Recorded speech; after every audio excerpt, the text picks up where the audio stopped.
Hi, my name's Phil. I like talking about politics. So, Reform UK having a very bad week. It began with Lee Anderson having a full-on toddler tantrum with the former deputy leader of Reform UK, Ben Habib, after he was caught plagiarising some lies. Then Richard Tice was caught out in Scotland, not even knowing the names of his star players north of the border. We had the polling showing that Nigel Farage was out of touch on the big issue of the day with even his own voters.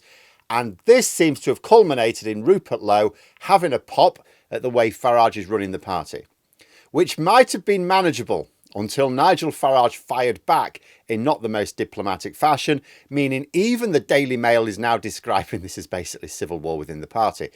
In fact, it's only the woman beater who hasn't had a meltdown this week as far as the Reform UK MPs go. But first, for daily political commentary, please hit the subscribe button to stay notified. So, I mean, you do get spats with all political parties, of course you do.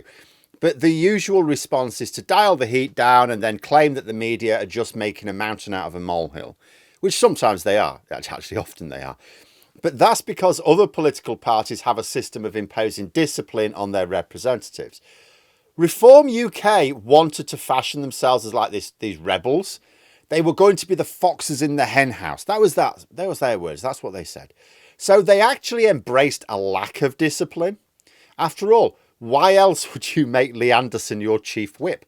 This is the guy who threw a major tantrum recently, as it was pointed out he'd copied and pasted some anti-Labour propaganda from another far-right grifter. Do your own homework, Ben Habib had chided. Shut up, you pathetic little man, Anderson retorted, and that was his exact words, before coming up with excuses for why he'd copied someone else's homework. My own was brilliant, absolutely marvellous, but my dog ate it. That's not his exact words, but I paraphrase from my 2 decades as a teacher, having to listen to the dumbest excuses and the most obvious forms of plagiarism. But although I was going to discuss this in more detail earlier this week, events somewhat got away from me. I'm in one of those modes again now. It's like, there's too much news. Can some of it stop, please? Thank you. I just want to catch up. So I don't even have time to talk about how Richard Tice couldn't even name his new Scottish defectors whilst he was in Scotland. You would think he'd have prepared for that. Oh, I'm campaigning in Scotland. Right, let's get our Scottish message ready. Couldn't even be asked with those details. Imagine them running the country.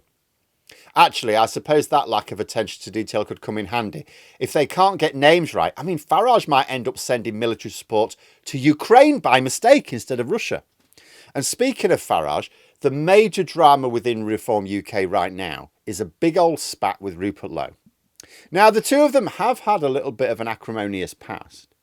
So, at the start of the year, when Elon Musk suggested that Nigel Farage wasn't up to leading, he was commenting approvingly about the prospect of Rupert Lowe taking over. I can't imagine Farage was enjoying that. Especially, as I say, they do have a bit of a history. Now, obviously, Musk has lost interest with replacing Farage, but at the same time, you just think to yourself, is there a bit of resentment building up here? In some ways, I'm surprised Lowe was allowed to be a candidate in a winnable seat for the party, given that he's no disciple of Farage, and Farage is very thin-skinned. And now another row has blown up. So, Rupert Lowe had suggested that Nigel Farage was controlling everything in the party, said the party didn't need a messiah. He was making the point that the aim of the party is to massively expand, actually form a government.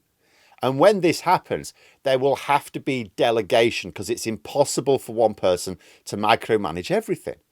That to stop being a party of protest and get itself ready for power, it needed proper structure and proper policies, which was all fine and true, until Lowe then allowed the thought about replacing Farage as leader and becoming Prime Minister himself entered the very public conversation.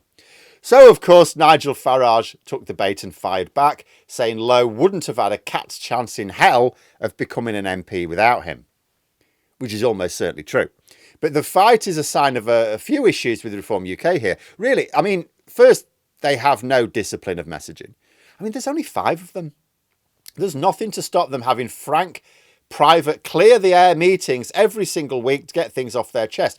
The reason why you sometimes get little things like this happening in other parties is because, when you've got a lot of MPs, some MPs maybe don't feel they're being listened to on a regular enough basis. They go, oh, I'll just whine to the media. But there's no excuse for Reform UK. There's 5 of them. It's a sign that when they're under pressure, they will crack. We've already seen the likes of Tyson Farage do badly when pressured with difficult questions. But now we've seen fault lines appearing when the polls aren't going their way as well. What's going to happen in a couple of years when people start to notice the improvements that Labour are putting into place now? Might be a bit of a stretch to regard the current fight as all-out civil war right now, but you jam a group of people together on only vaguely aligned common purpose with no emphasis on discipline, and that might indeed be where they end up if they're struggling later this Parliament. And I think they will be struggling later this Parliament. I've said enough times. Second thing it demonstrates is that Farage, at least, is not actually serious about winning lots of seats at the next election. Despite his promises to hand control of the party to members, he hasn't done that. He made a change. He made a legal change in the party and said, I've done what I said. It's like, no, as I discussed recently, the change in legal status of the party still leaves Nigel Farage in control. He just can't take profits from the party anymore. But he's still the boss, and there's no legal way of wresting control of the party from him. He still owns it. And although Lowe was ill-advised to air the dirty laundry in public, he's absolutely right that it will be impossible for the party to function with its current leadership style if they suddenly had 100 MPs at the next election. And 100 MPs at the next election, remember, is still less than the Conservatives have now. And can you imagine if they actually did win a majority? Like, nothing would get done because Nigel Farage would insist on approving every single decision. The government has roughly about 120 ministers that all are making decisions every single day within the sort of broad parameters set by the Prime Minister, and the Prime Minister can individually every now and then overrule, sure.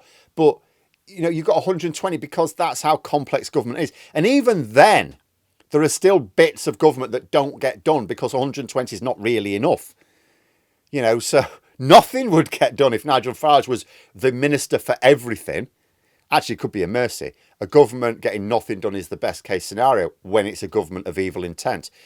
But this refusal of Farage to build up management structures within the party is absolutely a sign that he knows his own hype is all lies. He's not going to win hundreds of seats at the next election. He's not even aiming to win a few dozen. Because look at the situation now. He can't even keep 4 other MPs in line. How's he going to cope with 40? And 40, although that would be a huge improvement on the last election, definitely progress, it would still be pathetic if you're claiming to be a government in waiting. In fact, even if he took 40 extra seats at the next election, and all of them from Labour, let's say, Labour would still have a comfortable majority to finish their work. So even as Reform UK get to boast of the odd poll putting them ahead of their rivals, their project is crumbling in real time. Farage's alignment with Trump and Putin, or the specific way he's aligning with Trump and any sort of alignment with Putin right now, that's not in the strategic interest of Reform UK. It's causing the party a problem.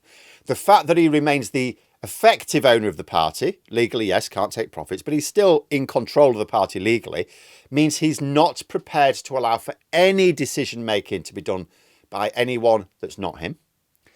I don't know what Lowe imagined Reform UK was going to be, but let's be honest, it began as cult of Farage, and Farage himself isn't interested in changing that. And if these arguments are spilling out in public now, when they're actually in a really good position, what are they going to be like as we head into the next general election? Reform UK are aiming to squeeze the Tories and persuade a few of their MPs to defect, because you're more chances of winning if you defect to us. Remember like Lee Anderson? Yeah, he joined us, he won. So that's what they want to do to swell their numbers without an election, as they've done with most of their councillors. Remember, most of their councillors, they didn't win those seats. They just got Tories to defect. At this rate, they could end up losing MPs before the next election. But there we are. Those are my thoughts. Let me know yours in the comments below. If you've enjoyed the video, please click the like button and subscribe for further content. If you'd like to support the channel further, you can click the join button for memberships. Thanks for watching, and until next time, I'll see you later.